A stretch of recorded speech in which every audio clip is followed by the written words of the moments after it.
This video is sponsored by LastPass. What's up everybody, this is Danny, and today let's take a look at both the new iPad Pro and the new MacBook Air for late 2018 and 2019. And I wanted to make this video because I know there's a lot of people that are maybe on the fence about which one of these to pick up, since they're both similarly priced. They both have their strengths, they both have their weaknesses. So I've been using these for over a month now. So what I want to do is I want to compare them both and help you make the best buying decision. And at the end, I want to tell you which one that I prefer after this extended use. Let's talk pricing first. The MacBook Air comes in two configurations and is available in 3 different colors. It starts at $1,200 in the US with the 128GB SSD, 8GB of RAM, and a dual-core i5 processor. There's 2 sizes of the iPad available. This is the 12.9-inch version, and there's actually an 11-inch version for somebody that might want something smaller, but I thought this would be a better comparison to the 13.3-inch MacBook Air. There are 2 colors for the iPad, silver and space gray. The iPad 12.9 starts at $1,000 US, so it is cheaper, but you need to consider that it only comes with 64GB of internal storage, and you probably need to get this Smart Apple keyboard folio case, which is $200, so they're pretty much the same price as the MacBook Air after you consider all that. And if you want the new magical magnetic charging 2nd generation pencil, you're looking at an additional $130. So if you spec both of these to the highest end, they'll definitely slap your bank account around. The highest end MacBook Air with 16GB of RAM and a 1.5TB SSD is $2,600, and the iPad 12.9-inch with 1TB of storage costs $1,750. So take a look and see which one that fits you best. If you're curious, in my testing, the MacBook Air is the base model. The 12.9-inch iPad Pro is the one with 256GB of internal storage, and this is the cellular model because I really like having a separate LTE connections on devices like this. So I wish that this was available on the MacBook Air, because if it was, I think it would make the MacBook Air much more compelling. When it comes to the build quality, they're both great, both aluminum, and I don't think you'll be disappointed with either of them. They're both super solid and feel very premium, but when it comes to the design, I'm gonna have to give it to the iPad. This thing is ridiculously thin. I'm gonna say it now, I think that this is the best piece of hardware that Apple has put out in a very long time, and it's just amazing. It feels fantastic. So the build quality, I'm giving it to the iPad. In terms of security, you get Face ID without a notch on the iPad for facial recognition, which I think is nice, but some people might prefer the more traditional fingerprint Touch ID approach on the MacBook Air. But me personally, I would have loved Face ID on the new MacBook Air.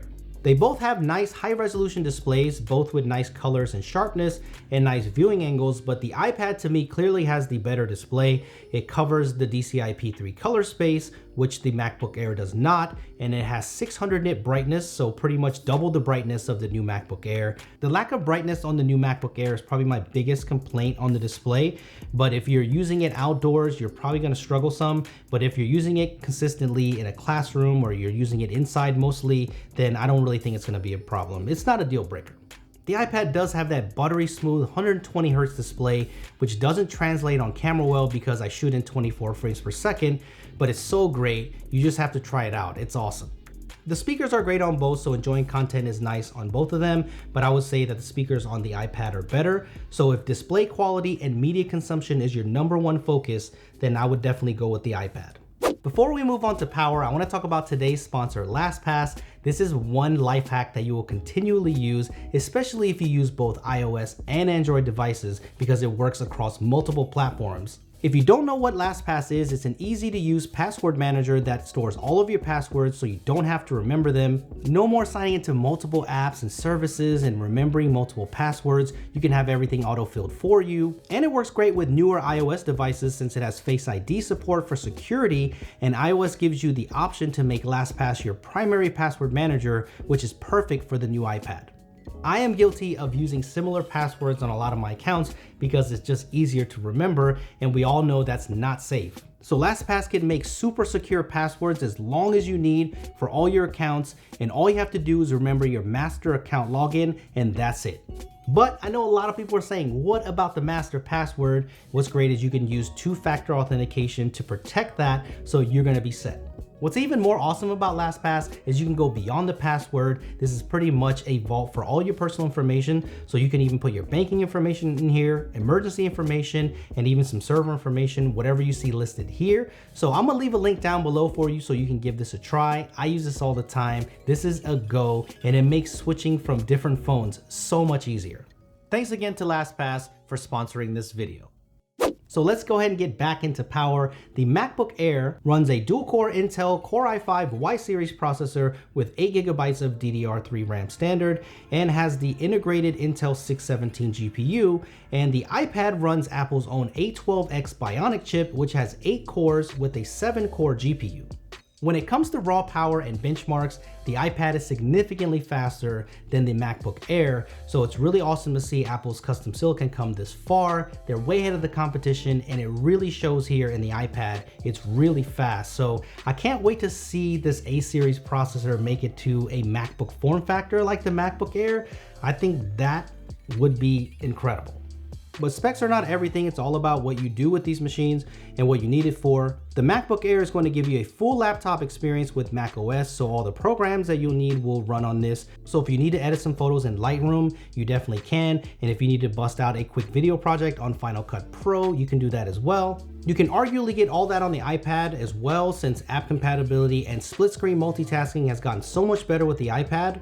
But I feel that the 2 USB-C and Thunderbolt 3 ports for connectivity with a traditional file system on the MacBook Pro is so much easier for my usage. You can easily dock it and connect it to a monitor if you want, and then you can use eGPUs if you need a little bit more graphical power, so I do like the flexibility of that on the MacBook Air. And I also love this huge trackpad. It's so smooth, and Apple has some of the best trackpads in terms of responsiveness on the market and gestures, and the MacBook Air is no different.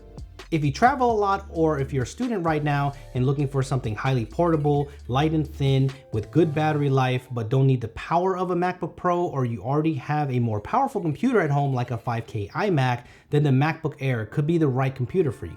But if you're more of an entertainment person and you watch a lot of Hulu and Netflix, do a lot of web browsing, play a lot of games, and you don't need the traditional pro apps to do professional work, then the iPad could be a better choice.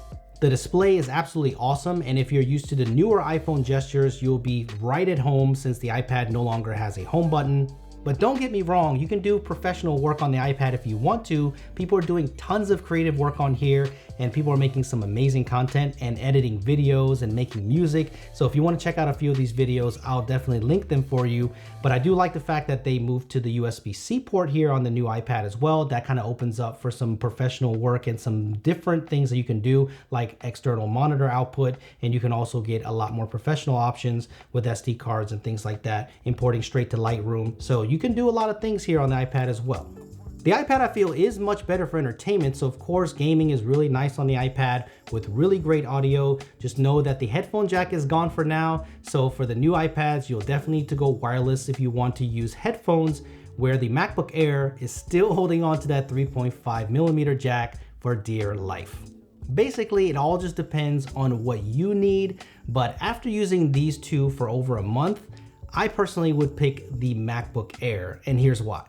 I prefer the laptop form factor, and I think that the keyboard is better on the MacBook Air than Apple's keyboard attachment on the iPad. Now, this could change with third-party keyboards, but if your workflow requires a lot of typing, then I would lean towards the MacBook Air.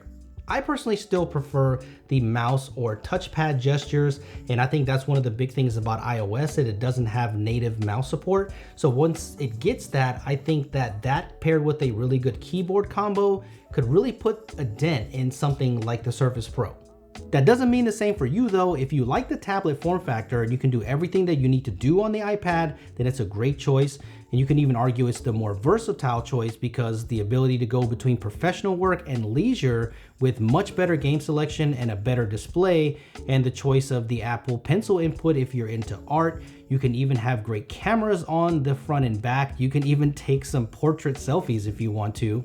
Here's my thing about the iPad is that I already have a bigger phone. I use the XS Max, so I tend to watch a lot of content on my bigger phone, and I don't ever reach for a tablet to watch content, and I think I'm not the only one here.